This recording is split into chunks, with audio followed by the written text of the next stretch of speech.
નમસ્કાર મિત્રો, આજના સેશનમાં આપણે શરૂઆત કરીશું નાણાકીય સંચાલનનો હેતુ. શા માટે નાણાકીય સંચાલન કરવું પડે છે? તો નાણાકીય સંચાલનનો હેતુ માલિકના મહત્તમ આર્થિક કલ્યાણનો હોવો જોઈએ. કોઈ પણ ધંધાકીય એકમ હોય એનો મુખ્ય હેતુ શું હોય છે? આર્થિક કલ્યાણનો જ હોય છે. તો નાણાકીય સંચાલન નાણાકીય સાધનોનો ઉપયોગ દ્વારા માલિકના આર્થિક મહત્તમકરણનો હેતુ રાખે છે, જેમાં કંપનીના શેર હોલ્ડરો છે અને એના માટે બે અભિગમો છે. પેલું, એક તો નફો વધારે થવો જોઈએ અને એક સંપત્તિમાં વધારો થવો જોઈએ. હવે આ શેના ઉપર આધાર રાખે છે? તો કે કંપનીના શેર હોલ્ડર ઉપર આધાર રાખે છે. ચલો, નંબર 1, નફાના મહત્તમીકરણનો હેતુ. નફાનું મહત્તમીકરણ એટલે કંપનીની આવક મહત્તમ કરવી. ક્લિયર? એકદમ ઈઝી છે. કંપનીમાં રોકાણ કરનારાઓ મહત્તમ ડિવિડન્ડ મેળવવાની આશાએ કંપનીના શેર ખરીદે છે. કોઈ પણ વ્યક્તિ હોય કે જ્યારે શેર ખરીદે તો એના મગજમાં એવું હોય કે મને આ કંપની વધારેમાં વધારે ડિવિડન્ડ આપશે. ડિવિડન્ડ એટલે નવું નથી, એક પ્રકારનું વ્યાજ, પરંતુ આ ઓછીનું લીધેલું નાણું નથી, એટલે આપણે અહીંયા ડિવિડન્ડ બોલીએ છીએ. આ અભિગમ અનુસાર કંપનીએ તેના પ્રાપ્ય સાધનો દ્વારા મહત્તમ નફો કમાશે. હવે કંપની શું કરશે? જે પણ નાણાં પ્રાપ્ત કર્યા છે શેર હોલ્ડરો પાસેથી, એનો મહત્તમ ઉપયોગ કરીને વધુમાં વધુ નફો કમાવાનો પ્રયત્ન કરશે, જેથી કરીને ડિવિડન્ડ નીતિ નફાના મહત્તમીકરણ ઉપર આધારિત હોવો જોઈએ. આ સિદ્ધાંતોમાં વધુ એ સૂચવાય છે, કંપનીને માત્ર નફાકારક પ્રોજેક્ટ સ્વીકારવા જોઈએ. નફાના મહત્તમીકરણના હેતુઓ દ્વારા કંપની શેરદીઠ કમાણી વધારી શકે છે.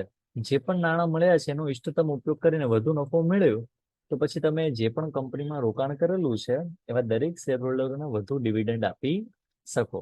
એટલે નફો વધારે થવો જોઈએ. અને બીજું છે સંપત્તિના મહત્તમીકરણનો હેતુ. બીજું શું કીધેલું છે? તો કે સંપત્તિના મહત્તમીકરણનો હેતુ ચોખ્ખા વર્તમાન મૂલ્ય, નેટ પ્રેઝન્ટ વેલ્યુ તરીકે પણ ઓળખાય છે. સંપત્તિ મહત્તમીકરણનું બીજું નામ શું છે? ચોખ્ખું વર્તમાન મૂલ્ય. બરોબર. ચોખ્ખું વર્તમાન મૂલ્ય શેર હોલ્ડરોની સંપત્તિનું સર્જન કરે છે. આથી સંપત્તિના ચોખ્ખા વર્તમાન મૂલ્યમાં વધારો કરે તેવા નાણાકીય નિર્ણયો જ કંપનીને સ્વીકારવા જોઈએ. ખાસ યાદ રાખજો, ચોખ્ખા વર્તમાન મૂલ્યમાં વધારો થાય તેવા અભિગમો અથવા તેવા નિર્ણયો જ સ્વીકારવા જોઈએ. તમને લાગે છે કે અહીંયા નુકસાન થવાના ચાન્સીસ વધારે છે, તો શું કામ કરવું જોઈએ આપણે? સંપત્તિના મહત્તમીકરણનો અભિગમ રોકડ પ્રવાહના ખ્યાલ ઉપર આધારિત છે, કેશ ફ્લો ઉપર ડિપેન્ડ છે. અને આ અભિગમ રોકડ પ્રવાહના માપદંડ તરીકે ગણવામાં આવે છે. હવે ઘણા વિદ્યાર્થીને ખબર નહીં હોય રોકડ પ્રવાહ એટલે શું. તો રોકડની અવર અને જવર, એને ઇન શોર્ટમાં તમે એવું સમજી શકો કે રોકડ પ્રવાહ છે, અને જેના પરથી હિસાબી નફોને અવગણવામાં આવે છે. ખાસ યાદ રાખજો મિત્રો, જે પણ તમે રોકાણ કરો છો એમાંથી સંપત્તિનો વધુ ને વધુ મહત્તમ વધારો થાય. મહત્તમનું સિમિલર વર્ડ છે વધારો. તો સંપત્તિનો વધારો થાય તેવા હેતુ વાળા જ આપણે નિર્ણયોને એક્સેપ્ટ કરવા પડશે, સ્વીકારવા પડશે. તો 2 પોઈન્ટ આપેલા છે, એક મહત્તમીકરણનો હેતુ અને બીજું છે સંપત્તિના મહત્તમીકરણનો હેતુ. હવે નીચે થોડુંક તમને બ્રીફ આપેલું છે. ચોખ્ખું વર્તમાન મૂલ્ય કોને કહેવાય? તો સંપત્તિનું વર્તમાન મૂલ્ય એટલે શું? તો કે જરૂરી મૂડી રોકાણ વચ્ચેનો તફાવત એટલે સંપત્તિનું ચોખ્ખું વર્તમાન મૂલ્ય. એક ગુણની અંદર તમારે આવો પ્રશ્ન પૂછાઈ શકે પરીક્ષાની અંદર. તો ખાસ ચોખ્ખું વર્તમાન મૂલ્ય એટલે શું? તો કે સંપત્તિનું વર્તમાન મૂલ્ય અને સંપત્તિ માટે જરૂરી મૂડી રોકાણ એ વચ્ચેનો જે તફાવત છે એને કહેવાય સંપત્તિનું ચોખ્ખું વર્તમાન મૂલ્ય. નાણાકીય સંચાલનને એવા નાણાકીય નિર્ણયો લેવા જોઈએ કે જેથી કંપનીની સંપત્તિ મહત્તમ બને, અને કંપની દ્વારા સંપત્તિનું મહત્તમીકરણ થશે તો પ્રતિબિંબ શેર બજારના કંપનીના શેરના ભાવ ઉપર પણ રહેશે. સીધી વસ્તુ છે, કંપનીમાં ડે ટુ ડે તમારી પ્રોપર્ટી વધે, સંપત્તિમાં વધારો થાય તો એની ઇફેક્ટ તમારી શેર માર્કેટમાં પણ આવશે. શેરના ભાવ વધી જશે તો લોકો ઇન્વેસ્ટમેન્ટ વધારે કરશે. શેર હોલ્ડરની સંપત્તિનું મહત્તમીકરણ થશે તો જેને કારણે શેર હોલ્ડરની મિલકતમાં પણ વધારો થશે, બધાના ફાયદો થાય. નાણાકીય નિર્ણયો માટે સંપત્તિના મહત્તમીકરણનો હેતુ યોગ્ય, સાર્વત્રિક રીતે સ્વીકાર્ય બન્યો છે. નફાના મહત્તમીકરણના અભિગમ કરતા સંપત્તિના મહત્તમીકરણનો અભિગમ ચઢિયાતો છે. ખાસ યાદ રાખજો, નફા કરતા સંપત્તિ મહત્તમીકરણનો અભિગમ કેવો છે? ચડિયાતો છે. એટલે સંપત્તિને વધુ પ્રાધાન્ય આપવામાં આવેલું છે. પ્રોફેસર સોલોમન સંપત્તિના મહત્તમીકરણના હેતુની તરફેણ કરે છે. ખાસ યાદ રાખજો, આવું કોણ તરફેણ કરે છે? તો સોલેમન. ચલો, બે હેતુ છે, એક તો નફામાં વધારો અને સંપત્તિમાં વધારો. હવે આગળનો પ્રશ્ન એવો છે કે નાણાકીય સંચાલનનું મહત્વ શું? અમે નાણાકીય સંચાલન કરીએ છીએ, ફાયદો શું? ફાઇનાન્શિયલ મેનેજમેન્ટ કરીએ, શું ઇમ્પોર્ટન્સ છે એનું? તો કે 1950 પછી વૈશ્વિક સ્તરે ધંધાકીય પર્યાવરણ અને આર્થિક સાંપ્રત પ્રવાહના પરિવર્તન થવાને કારણે નાણાકીય સંચાલનનું મહત્વ વધ્યું છે. કહેવાય ને કે 1950 પછી ભારત દેશની પરિસ્થિતિમાં ફેરફાર ઘણા બધા થયા છે.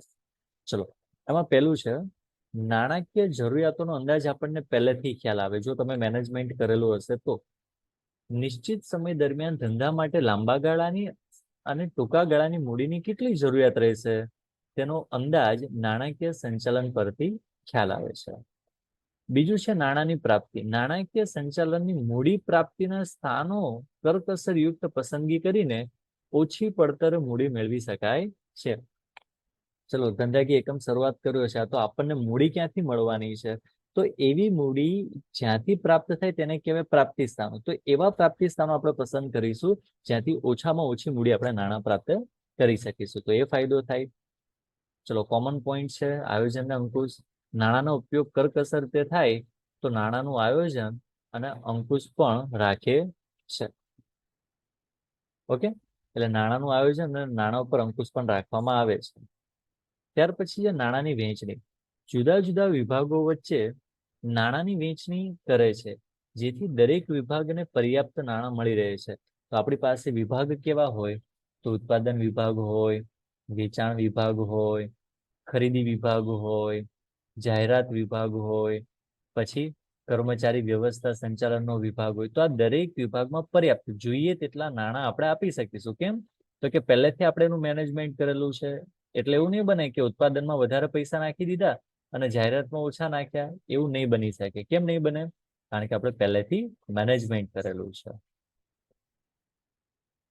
ત્યાર પછી તરલતાની જાળવણી. રોકડ પ્રવાહ પત્રક અને રોકડ અંદાજપત્ર તૈયાર કરીને તરલતા જાળવી શકાય છે, જેથી રોકડ શિલ્લક હાથ ઉપર રાખી શકાય છે. ખાસ યાદ રાખજો, રોકડ પ્રવાહ પત્રક એટલે અત્યારે વર્તમાન પરિસ્થિતિ તમને બતાવે છે અને રોકડ અંદાજપત્ર એટલે ભવિષ્યની જે તૈયારી છે તે બતાવે છે.